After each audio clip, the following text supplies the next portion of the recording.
네.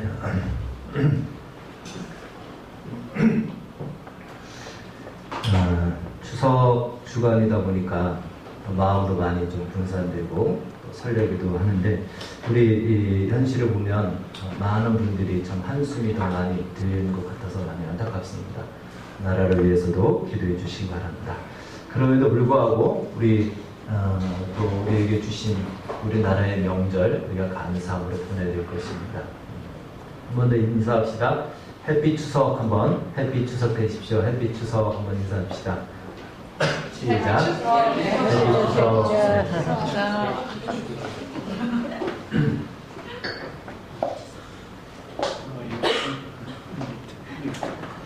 오늘 이제 사사기 강해가 16번째로 이제 마치게 됩니다. 제가 제목을 하나님의 가슴둘레 이렇게 한글로 적었다가 그 의도가 조금은 틀려질 것 같아요. 그래서 하프 사이드로 했습니다. 하나님의 이 마음의 크기, 사사기의 결론이 그것을 말해주고 있어서 한번 그렇게 정해봤습니다. 제가 주일 아침이면 여기 3층 남자 화장실을 항상 이렇게 둘러봅니다. 아주 PC방이 있다 보니까 이 토요일날 밤에 많은 아이들이 오고 청년들이 와서 화장실을 많이 더럽힙니다. 또 주일날은 청소하시는 분이 출근하지 않다 보니까 그대로 내버려져 있어서 사용하기가, 우리는 또 주일날 쓰고, 그래서 이렇게 또 많은 쓰레기가 이렇게 밖으로 나와 있는 것들을 치우고 하는데, 그러다 보면 3주에 한 번씩은 꼭 그 변기를 보는데 변을 보고 물을 내리지 않은 상태를 발견합니다. 오늘도 되게, 오늘은 좀 이렇게 토해 났더라고요. 그건 참 어떻게 하기 어려운 상황입니다. 레바를 한번 내리면 되려는데 그걸 하지 않고 나오는 거죠. 그럼 그 다음 사람이 정말 볼일 보러 들어갔을 때 얼마나 불쾌합니까? 그런데 본인 자신도 화장실 볼일을 보고 물을 내리지 않고 나오면 뭔가 이렇게 마음이 찜찜하지 않겠습니까? 그런데 그걸 생각하지 못하는 건지 그렇게 나옵니다. 근데 우리도 가끔씩 집에서도 그렇고 깜빡하고 그렇게 나쁠 때가 있긴 있죠. 네. 자, 오늘은 이 사사기 마지막 본문인데요. 이 사사기 마지막 장면을 보면 마치 화장실에서 볼일을 보고 물을 내리지 않고 나오는 것 같은, 아니 물은커녕 밑도 닦지 않고 나오는 것 같이 성경이 끝이 납니다. 우리가 읽은 말씀 그 앞부분 이야기는 지난주에 우리가 살펴봤듯이 바로 레위 베냐민 지파의 이야기로 끝을 맺게 됩니다. 보쌈에서 처녀들을 데리고 갔다. 그걸로 끝나요. 그래서 뭐 그것이 어떻게 됐다, 어떻다라는 것도 없이 그냥 그것으로 끝나고, 오늘 본문은 마치 사사기가 이렇게 된 것이 왜 그렇게 됐는지에 대해서 변명이라도 하듯이 마지막 한 절을 딱 요약하고 있습니다. 그때는 이스라엘 왕이 없으므로 사람들마다 자기 속에는 옳은 대로 행하였더라. 그러니까 지금까지 우리가 사사기를 살펴봤듯이 사사기 안에 있는 많은 황당한 일들, 말도 안 되는 일들, 이 많은 일들이 일어난 것은 한마디로 다 무엇 때문이라고요? 왕이 없었기 때문이다 라는 것으로 이렇게 결론을 내리는 것을 보게 됩니다. 그 말은 반대로 왕이 있었다면 최소한 이 정도는 되지 않았을까 하는 이러한 가설적인 어떤 그 예측의 결론도 우리가 갖게 됩니다. 그리고 왕이 있는 것과 왕이 없는 것의 차이점이 있다면요, 왕이 있으면 당연히 이 왕권이 있고 권력이 있고 힘이 있죠. 정치, 경제, 외교, 행정, 사회, 이 모든 것을 총동원하고 집결하고 집중할 수 있는 힘이 있어서 어떠한 개인이나 어떠한 집단을 능가할 만한 그런 힘을 가지고 있습니다. 그것이 이제 왕과 왕정 정치와 왕권이죠. 그래서 이 이스라엘 백성들도 이 사사 시대를 지나면서 그들이 선호한 것이 왕정 정치입니다. 그래서 왕을 달라라고 때를 쓰게 되면서 사사 시대가 끝나면서 왕정 시대가 열리는 것을 보게 됩니다. 그런데 그 이후의 역사, 성경적으로 봤을 때는요, 사무엘 상하 혹은 열왕기 상하입니다. 이 왕정 정치가 그 왕이 있는 시대의 역사를 쓴 것이 이 성경인데, 이 성경을 보면은 이 사사시대나 그때나 별반 다를 바가 없더라는 거예요. 왕이 있었으면 이러지는 않았을 것이다 했는데 정말 왕이 있었는데 별반 다를 바가 없이 오히려 왕이 있는 왕정 정치 때는 어떻게 결론을 맺습니까? 나라가 망해서 포로로 끌려가는 것으로 이스라엘의 왕정 정치는 막을 내리게 됩니다. 그러니까 사사시대 때 왕이 없어서 그렇게 됐다? 그래, 그러면 왕이 있으면 어떻게 했냐? 왕이 있어 보니까 똑같다라는 거죠. 결국 사사기나 이 왕정을 이야기하는 열왕기의 모든 이야기들은 똑같다라는 것입니다. 똑같이 실패했다라는 것이죠. 그래서 오늘 이 본문의 마지막 결론이라고 할 수 있는 이 말씀은요, 얼핏 보면은 정말 왕이 없어서 이렇게 된 것이 모양이다 라고 생각되어지만 사실은 좀 더 깊은 의미가 이 안에 담겨져 있다는 것입니다. 그래서 이 사사기의 결론인 이 말씀을 이해하기 위해서 우리가 그동안은 왕이 없는 사사시대를 살펴봤다면 그러면 왕이 있었으면 좀 나았을 것이다 라고 하는 왕정시대에 대한 아주 핵심적으로 좀 우리가 살펴봐야 왕이 있는 것과 없는 것에 대해서 과연 무엇이 잘못되었는가, 그리고 무엇을 이들이 오해하고 있었고 착각하고 있었는가를 우리가 살펴볼 수가 있습니다. 우리는 일반적으로 나라의 왕 혹은 대통령이 정치를 잘하면 나라가 강해지고 부강해진다. 그리고 대통령이 정치를 못하면 나라가 쇠퇴해지고 몰락한다. 이렇게 이해하고 있습니다. 세상적인 관점에서는 그렇게밖에는 볼 수가 없습니다. 그러나 하나님의 백성들은 관점을 달리 가져야 됩니다. 왕이 정치를 잘해서 못해서가 아니라는 것이죠. 이스라엘의 역사를 보면 바로 이 왕이 정치를 잘해서 못해서가 아니고 왕이 하나님 보시기에 정직히 행하였느냐, 아니면 하나님 보시기에 우상을 숭배하고 악을 행하느냐에 따라서 그 나라의 흥망성쇠의 결과가 달라진다는 것입니다. 그러니까 세상적인 평가와 전혀 다르다는 사실을 기억해야 되고, 이것은 오늘 예수를 믿는 우리의 기준이 되어야 된다는 사실입니다.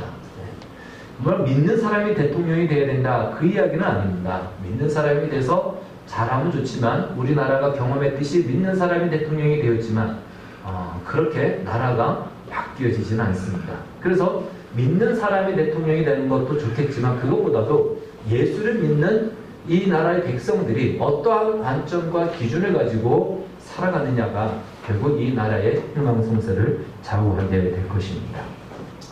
자, 하나님을 잘 섬기느냐, 하나님 앞에 정직하여 순종하느냐, 아니면 하나님의 명령을 거역하고 우상을 숭배하며 악을 행하느냐, 그것이 왕을 결정하고 평가하는 가장 중요한 기준이 됩니다. 그러다 보니까 우리는 또 이런 식으로 이해를 하죠. 어떤 왕은 순종을 잘해서 나라가 부강해지고 복을 받았다. 그 어떤 왕은 불순종하여서 나라가 어려워지고 또한 이 불행을 겪었다. 그래서 우리의 초점이 어디에 모아지게 되냐면 순종을 했느냐, 그 사람이, 그 왕이 순종을 했느냐 안 했느냐라는 거기에 우리의 초점이 이렇게 또한 몰려지게 됩니다. 특별히 이제 우리나라 사람들은 이 유교적인 이 영향을 받아서 명분론자들이에요. 명분이 강합니다. 명분만 내걸고 하면은 아무런 소리도 못 내죠. 그것만 큰 소리 들으면. 그래서 명분, 다른 말로 했느냐 안 했느냐, 순종했느냐 안 했느냐, 여기에 모든 것을 다 거기에 기준을 두고 점수를 주는 것입니다. 그러다 보면요, 이것은 성경이 말하는 바하고는 또 달라지는 것입니다. 성경이 말하고자 하는 것은 사실은 하나님께 우리의 시선을, 초점을 맞춰야 됩니다. 왕이 하나님 앞에 순종함으로 말미암아 하나님으로부터 주어지는 신령한 복들과 가치 있는 모든 것들이 이 땅에 흘러온다는 것을 모든 백성이 왕이 순종하는 것을 통해서 봄으로 왕을 보는 것이 아니고 하나님을 보게끔 하는 것이 목적인데, 왕이 순종했느냐 안 했느냐를 통해서 결국 우리의 신앙의 초점을 윤리적인 덕목으로 평가하게 된다는 것이죠.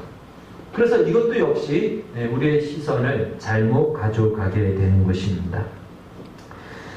이것은 곧 신앙을 하나의 윤리, 순종 혹은 정직 이런 것으로, 윤리와 도덕과 이러한 것으로 끌어내리는 오히려 우리 신앙의 반대적인 역할을 하기 때문에 참 우리가 조심히 이 부분을 잘 살펴봐야 됩니다.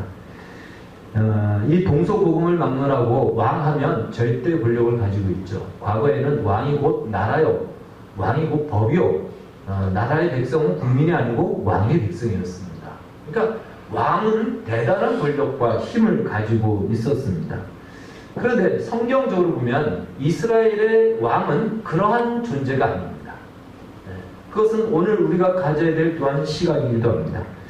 이제 사사시대가 끝나면서 왕정시대가 열리는데 대표적인 두 왕이 등장하죠. 통일 이스라엘 왕국의 초대 왕이었던 사울과 그리고 두 번째 왕이었던 다윗 왕이 이 대표적입니다. 자, 이들이 이제 왕이 됩니다. 이 두 왕이 왕을 어떻게 이해하고 있었느냐? 그것은 대부분 오늘날 세상 사람들이 이해하고 있는 관점과 아마 비슷할 것이고요. 어쩌면 우리도 그렇게 생각하고 있을 수도 있습니다. 그러나 성경은 오늘 사사기를 통해서 우리에게 말하는 것이 그렇지 않다라는 것을 우리에게 가르쳐 주는 것을 보게 됩니다. 사무엘상 15장에서 하나님께서 이 사울 왕에게 아말렉을 가서 진멸하라라고 명령을 내립니다. 아예 모든 짐승이나 남녀노소 누구를 막론하고 다 진멸하라라고 명령을 내립니다. 그런데 이제 아말렉을 거의 진멸하고 난 뒤에 사울은 아주 좋은 가축을 남겨놓죠. 그리고 그 왕도 살려줍니다.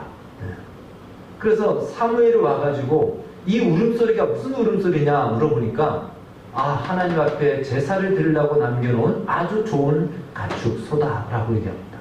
그리고 왕도 죽이지 않았습니다. 그러니까 하나님의 명령과 말씀 앞에 순종하지 않은 것이죠. 여기서 이제 불순종의 이 예가 나오는 것을 보게 됩니다. 그때 하나님이 이 사무엘을 통해서 뭐라고 말씀하시냐면 이렇게 말씀합니다. 사무엘상 15장 22절 23절 말씀 우리 같이 한번 읽겠습니다. 시작. 사무엘이 이르되 여호와께서 번제와 다른 제사를 그의 목소리를 청정한 것을 좋아하신 같이 좋아하시겠나이까?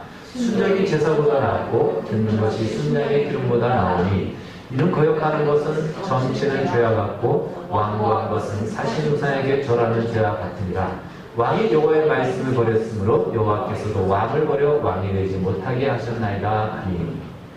하나님의 말씀에 불순종하는 것은요, 점치는 것과 같고 우상 숭배하고 똑같다라는 것이에요.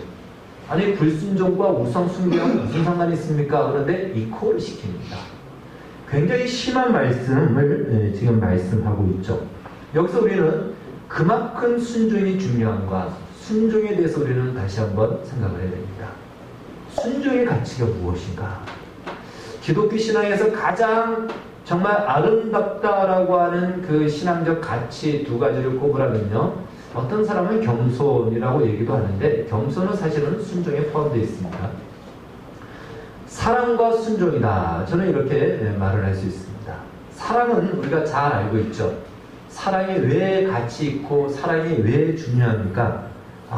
그러면요, 그것은 우리가 쉽게 이야기할 수 있습니다. 하나님은 사랑이시라. 네. 하나님은 사랑이십니다. 하나님 이꼬르 사랑이에요. 그러니까 하나님과 사랑의 가치는 동등한 것이죠. 그만큼 사랑은 가히 우리가 측량할 수 없는 가치와 그 높은 그 수준이고 또 하나님 자신을 말하기 때문에 사랑의 중요성은 아무리 이야기해도 과언이 아닙니다. 그러면 순종의 가치는 무엇이냐? 여러분, 순종이 왜 그토록 중요합니까? 만약에 여러분보다 신앙에 늦게 입문한 자들이, 늦게 기독교 신앙에 들어온 사람들이 이렇게 물어본다면 뭐라고 대답하시겠습니까? 왜 그렇게 성경에 순종하라는 말이 많이 나오고 오늘같이 이 사무엘상 15장처럼 불순종하는 것은 점치는 것과 같고 우상 숭배와 같이 취급합니까? 순종이 왜 그렇게 중요합니까? 라고 물어본다면 여러분 뭐라고 대답을 하시겠습니까? 순종하면 복을 받기 때문에 순종이 중요하다, 이렇게 이야기하겠습니까? 복을 받느냐 복을 받지 않느냐의 기준이 순종이기 때문에 순종이 그만큼 중요하다, 너 복 받고 싶으면 순종해, 이렇게 아마 대답을 하시는 분들도 아마 있을 겁니다.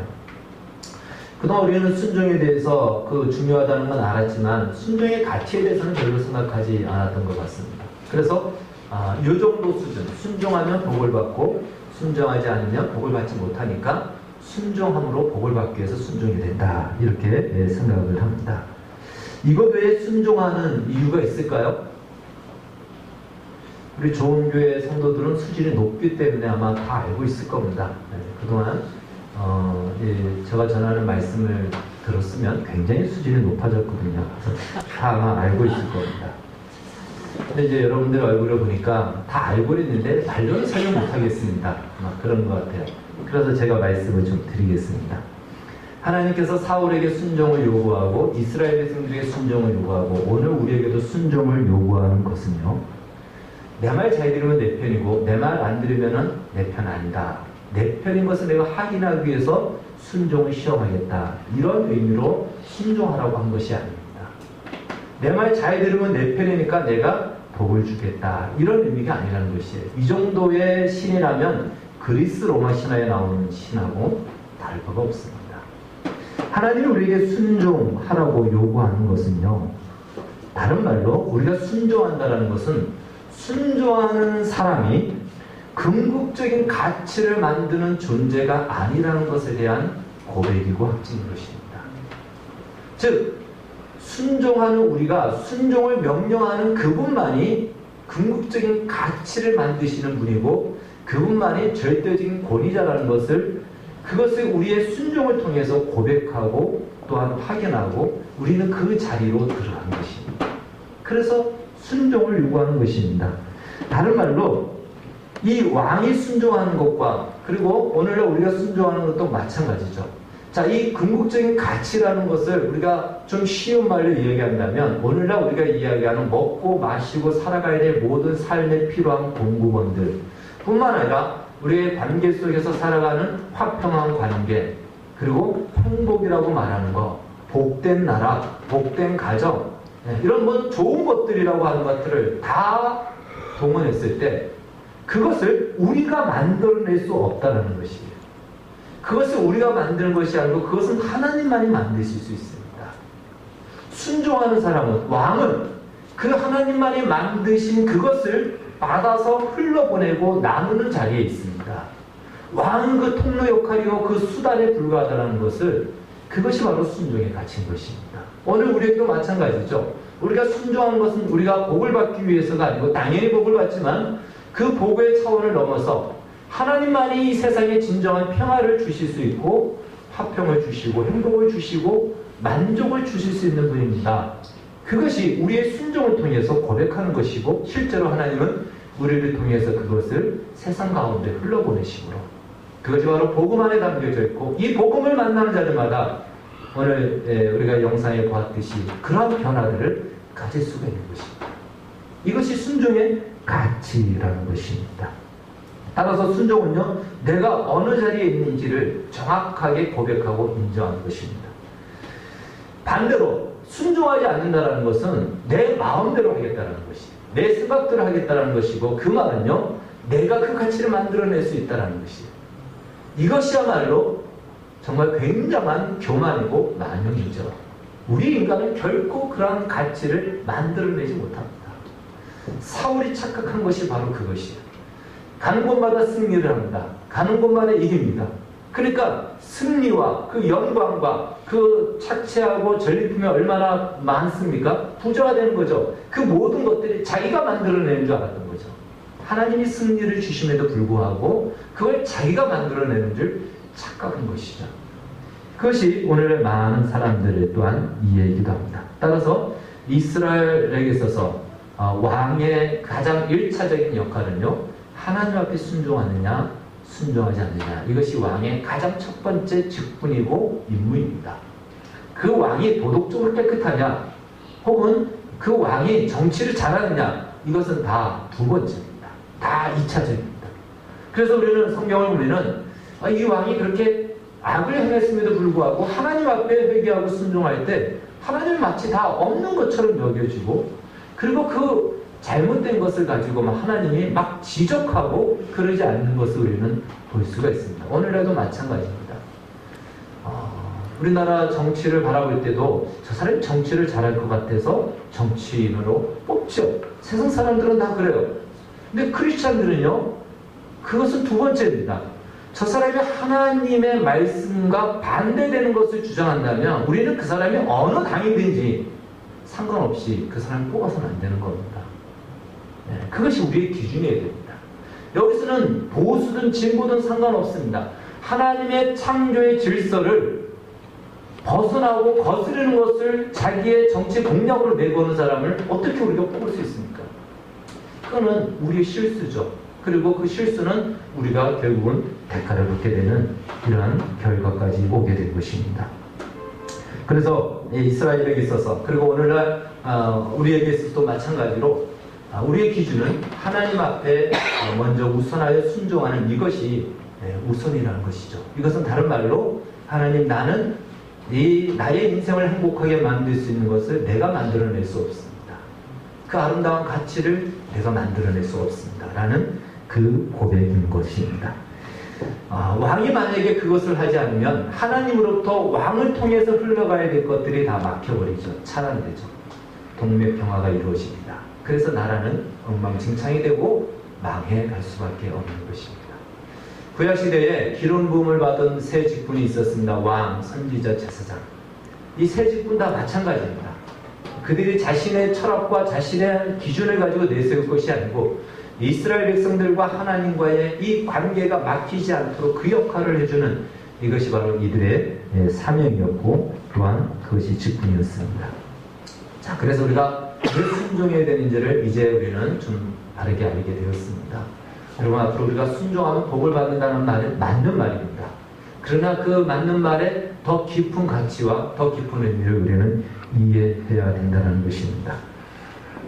자, 그러면 이 사울뿐만이 아니고 이 사울은요, 그 뒤에 사무엘이 와서 앞서 말씀한 것처럼 그렇게 대노를 하고 진노를 하니까 그럼에도 불구하고 뭐라고 얘기하냐면 그래도 백성들이 지금 보고 있으니까 제사장님 나와 같이 이 제사를 좀 같이 드려주고 가달라고 쇼를 좀 해달라는 거예요.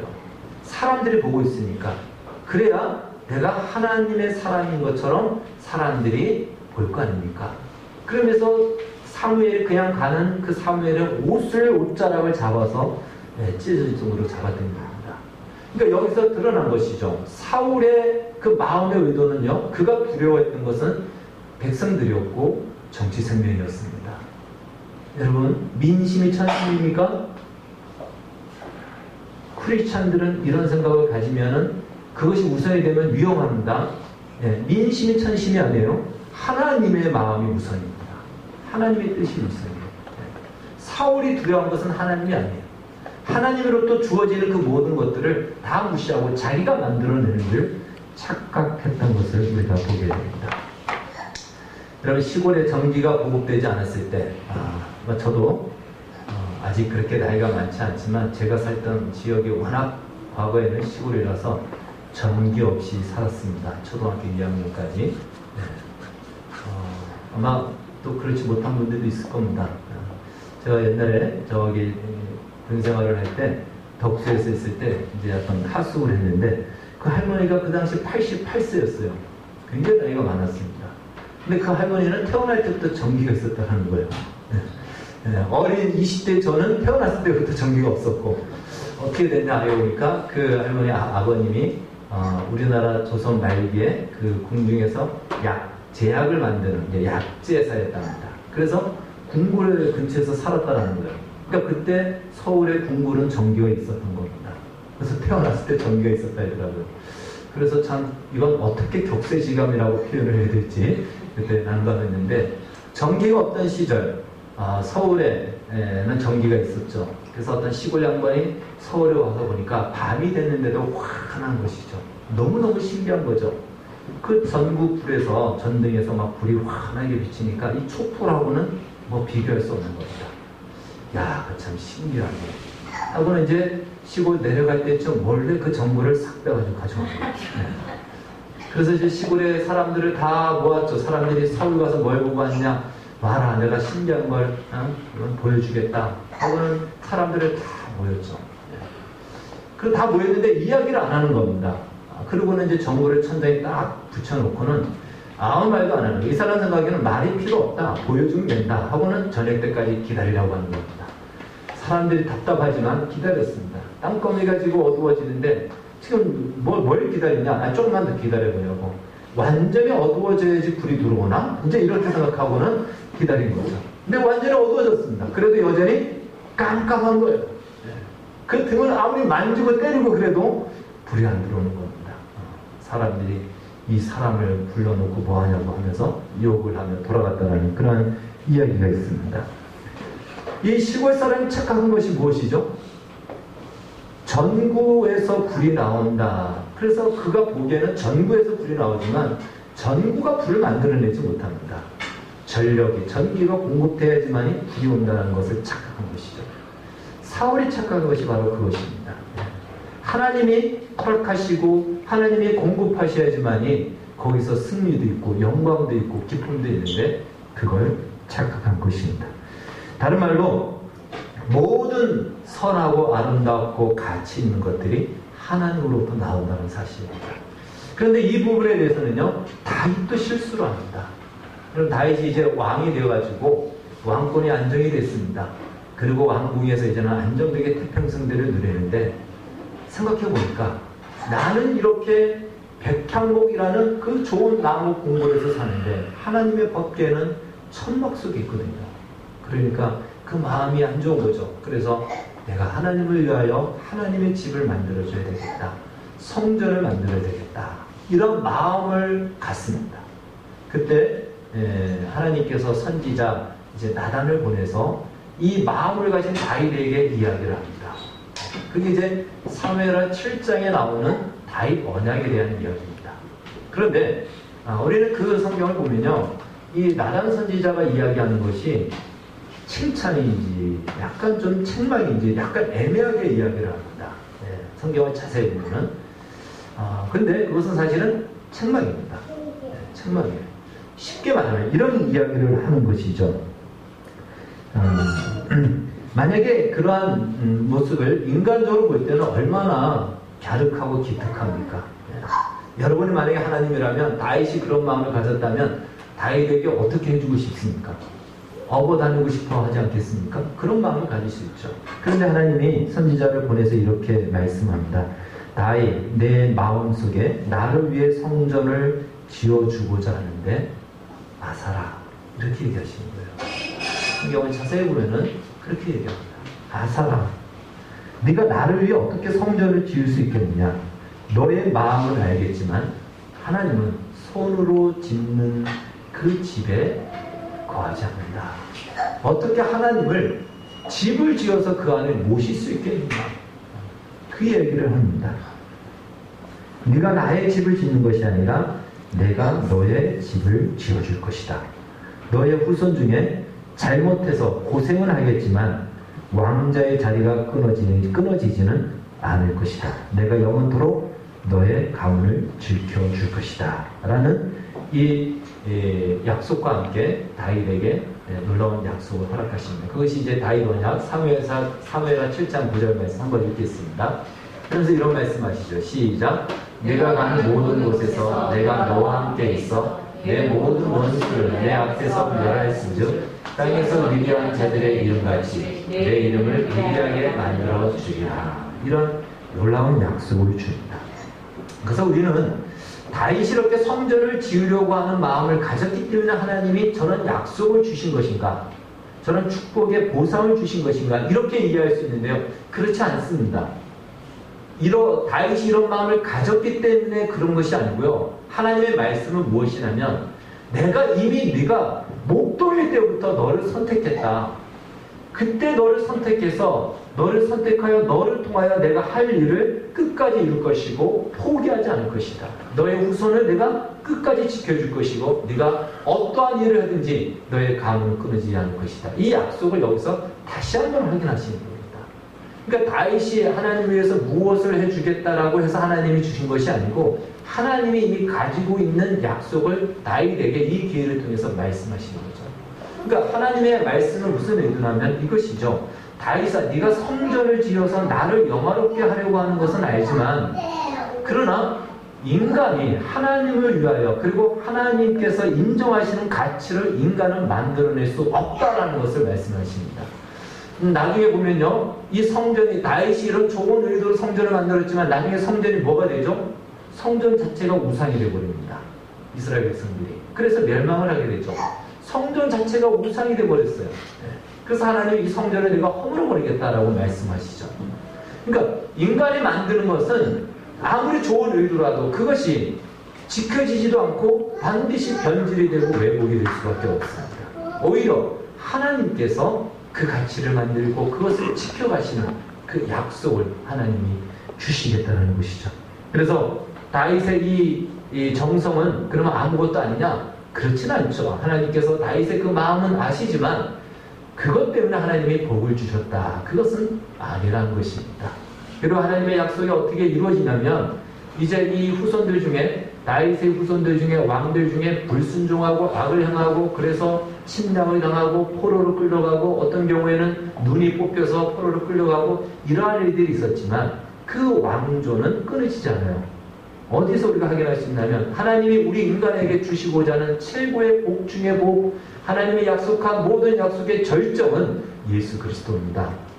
마태복음 1장 1절은 아브라함과 다윗의 자손 예수 그리스도의 세계라. 그 예수 그리스도를 누구를 통하여서 누구의 가문을 통해서 우리에게 주십니까? 다윗의 가문을 통해서 주신 겁니다. 그러니까 하나님의 약속이 그대로 이루어진 것이죠. 그들의 후손은 범죄하고 죄를 짓고 불순종하고 악을 행하고 우상을 숭배했다 할지라도 바로 하나님의 약속은 하나님께서 다윗을 통로로 삼아 마침내 하나님의 약속인 예수 그리스도의 복을 우리에게 주심으로 그 약속을 증거한 것입니다. 이런 역사의 예를 우리가 성경을 통해서 확인하면서 우리는 이렇게 이제 어느 정도 결론을 내릴 수 있습니다. 하나님께서 목조하신 것은 반드시 마침내 하나님께서 이루신다는 사실입니다. 거기에는 우리의 불순종도 있습니다. 우리의 범죄도 있고 말도 안 되는 우리의 행동도 있고 죄를 짓는 것도 있습니다.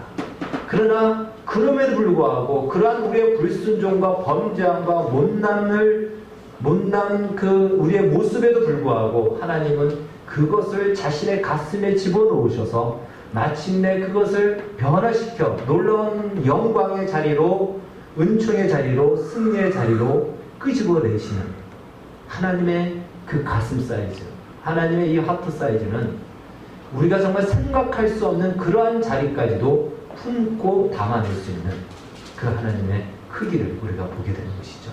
우리는 이것을 가지고 하나님의 은혜다라고 이야기합니다. 그래서 이 하나님의 은혜를 은혜로 아는 것을 다른 말로 믿음이라고 합니다. 바로 이 믿음은 내가 생각해서가 아니고 내가 생각한 만큼이 아니고 나의 생각을 뛰어넘어 내 생각의 지경을 훨씬 넘어서 우리가 상상할 수 없는 것까지도 하나님이 일하시고 있다는 사실을 우리는 믿음으로만 이해할 수 있고 설명할 수가 있고 믿게 되는 것입니다. 사사시대는요, 왕이 없어서 자기 소견에 옳은 대로 행하였다로 끝납니다. 그러나 우리가 살펴봤듯이 왕이 없어서가 아니죠. 왕이 있어도 마찬가지였습니다. 그들은 똑같았습니다. 그 다른 말로 오늘날 우리의 신앙생활에 있어서 우리는 항상 무엇이 없기 때문에 무엇이 부족하기 때문에 할 수 없습니다. 나는 이 모양입니다. 나는 그렇게 살 수가 없습니다. 우리의 이런 모든 것들이 얼마나 변명인지를 그대로 드러내는 거죠. 그러면 그것이 있으면 그렇게 살까요? 왕이 있었을 때 이스라엘이 제대로 살았을까요? 그렇지 않았다는 것이 증명이 됐지 않습니까? 마찬가지라는 것이죠. 오늘날 우리는 무엇이 없기 때문에 내가 신자답게 살지 못합니다 라고 하는 것은 이유가 될 수 없다는 것이에요. 물론 우리가 억울한 인생이 있을 수도 있습니다. 세상에서는. 그러나 예수 그리스도 안에서는 결코 억울한 인생은 있을 수가 없다는 것을 우리는 성경을 통해서 충분히 확인할 수가 있는 것입니다. 그 역사를 우리에게 말해주고 있죠. 우리가 없고 부족하고 못났다 할지라도 하나님께서는 그 안에서 얼마든지 은혜를 담아내시고 당신의 위대한 손길을 나타내시는 것을 우리는 성경을 통해서 다시 한번 확인하게 됩니다. 그런 의미에서 이제 이 사사기나 열왕기서에 나오는 이 참혹하고 말이 안 되는 배신과 불륜과 폐륜과 형제를 죽이는 사륙과 이러한 일들은 오늘 우리가 살아가는 우리가 경험하는 인생의 일들과 매우 방불하고 비슷한 하나의 컨텍스트에 불과하다는 것입니다. 도저히 어떻게 사람이 그럴 수 있어? 어떻게 믿는 사람이 또 그럴 수 있어? 그런 일들이 우리 주변에 굉장히 많이 일어나죠. 과연 하나님이 저런 사람도 사랑하실까? 여러분, 그렇다는 것이에요. 하나님이 품지 못할 이 세상의 사람들은, 이 세상의 일들은 아무것도 없다는 것입니다. 사사기가 그것을 말해주고 열왕기가 그것을 말해줍니다. 성경에 왜 그렇게 하나님의 말씀에 폐륜이 나오고 사륙이 나오고 불륜이 나오고, 이건 우리가 도덕적으로 봐도 도저히 합격점을 줄 수 없는 일들이 얼마나 많이 일어납니까? 그런데 그 모든 것들을 품으신 하나님, 마침내 그 과정과 그 통로를 삼아서 위대하신 예수 그리스도를 내어주신 이 하나님의 손길을 봤을 때, 어느 우리의 인생에 나는 아니야, 나는 글렀어, 나는 틀렸어 라고 하는, 내 현실은 왜 이 모양이라고 하는 우리의 인생조차도 하나님은 능히 품어낼 수 있고 또 품을 수 있고, 오히려 그곳에서 반전의 역사를 이루시는 하나님의 일하심의 현장이 된다는 것입니다. 그래서 하나님이 이렇게 말씀하시는 거죠. 성경을 우리에게 보여주시면서 이렇게 말하는 거죠. 너희 성경을 통해서 이러한 이스라엘의 악한 모습을 보지 않았냐? 악해도 어떻게 이렇게 악할 수 있느냐? 어떻게 하나님을 배신해도 이렇게 수백 번 배신할 수 있느냐? 그러나 내가 그들을 포기했느냐? 포기하지 않았잖느냐? 오히려 그들을 통해서 예수 그리스도를 그들의 가문을 통해서 주시지 않았느냐? 그러니 너희가 어디를 가든 무엇을 하든 어디에 있든지 결코 내가 너희를 포기하지 않겠다. 이것을 오늘 사사기의 결론으로 우리에게 말씀하십니다. 그 모든 것은 하나님의 손길을 드러내는 하나의 컨텍스트에 불과한 것입니다. 그래서 그 자리에서 진정한 은혜가 무엇이며 승리가 무엇이며 영광이 무엇이며 하나님이 어떻게 일하시는지를 드러낼 것이다. 주님께서 가장 극적으로 보여주신 것은 바로 예수님의 부활이죠. 죽음을 뒤집어 버릴 정도로 주께서는 그렇게 일하신다는 사실을 우리가 잊지 말아야 될 것을 말씀하고 있습니다. 이제 마지막 정리를 한다면요, 사사기를 마치면서 우리는 이렇게 마지막 정리 요약을 할 수 있습니다. 이스라엘의 현실과 우리의 현실 너무나도 비슷합니다. 우리가 살아가는 현실 만족스럽지 않고 그냥 정말 외면하고 싶고, 이 현실이 아니면 내가 좀 정신 차리고 살겠는데 여기서는 내가 벗어날 수 없다라고 여겨지는 그 자리입니다. 그러나 그러한 현실, 하나님이 이것까지, 이러한 모습까지도 담아내실까? 하나님은 그 모든 것을 담아내시고 얼마든지 그 안에서 당신의 위대함을 드러내십니다. 그러나 그 과정은요, 우리가 생각한 것처럼 그렇게 좋지는 않을 수도 있다는 것입니다. 이스라엘의 예수 그리스도께서 오시기까지 그 이스라엘의 가문, 다윗의 가문은요, 정말 없는 것 같았고 무시를 당하고 수치를 당하고 그러한 일들을 당했습니다.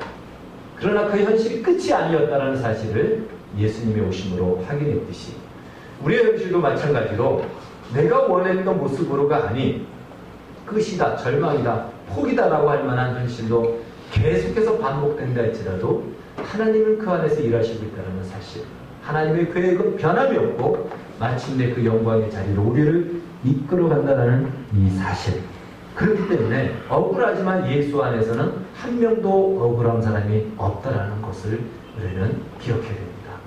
이것이 예수를 믿는다라는 의미라는 사실입니다. 여러분, 우리가 예수를 믿는다는 의미를 다시 한번 생각하셔야 됩니다. 그냥 예수 믿고 천국 간다는 것이 아니고 이것이 얼마나 정말 전무후무한 일들이 나에게 일어나니까, 이것은 다른 말로 하나님이 지옥 끝까지라도 나를 찾아와서 붙들어 당신의 영광의 자리를 나를 이끌어 가시겠다는 하나님의 약속이요 고백이요 선언이라는 이 사실 앞에 이제 우리의 현실이 좀 만족스럽지 못하고 낙류하고 초라하고 그러한다 할지라도 세상적 기준이 아닌 예수 그리스도 안에서 이 사실과 진리 앞에서 담대함으로 살아가는 우리 모두가 되어지기를 예수님의 이름으로 축원합니다. 기도하겠습니다. 사랑하는 주님, 감사합니다. 사사기를 우리가 결론을 내리면서 하나님께서 품지 못할 우리의 인생은 없음을 발견하게 됩니다. 하나님의 그 가슴의 사이즈는 정말 우리가 상상했던 그 모든 것을 담아내고도 남을 만큼 크고 넓고 깊고 강력함을 배웠습니다. 하나님, 우리에게 힘 주셔서 만족스럽지 못한 우리의 현실, 사방이 꽉 막힌 것 같을지라도 우리 하나님을 바라보며 기대하며 소망하며 견디며 인내하며 담대히 살아갈 수 있는 용기를 주셔서 나의 인생을 통해서 하나님의 살아계심의 마음껏 드러나시고 하나님의 승리의 선포가 이루어지는 우리의 인생 되게 하여 주시옵소서. 예수님의 이름으로 기도하옵나이다.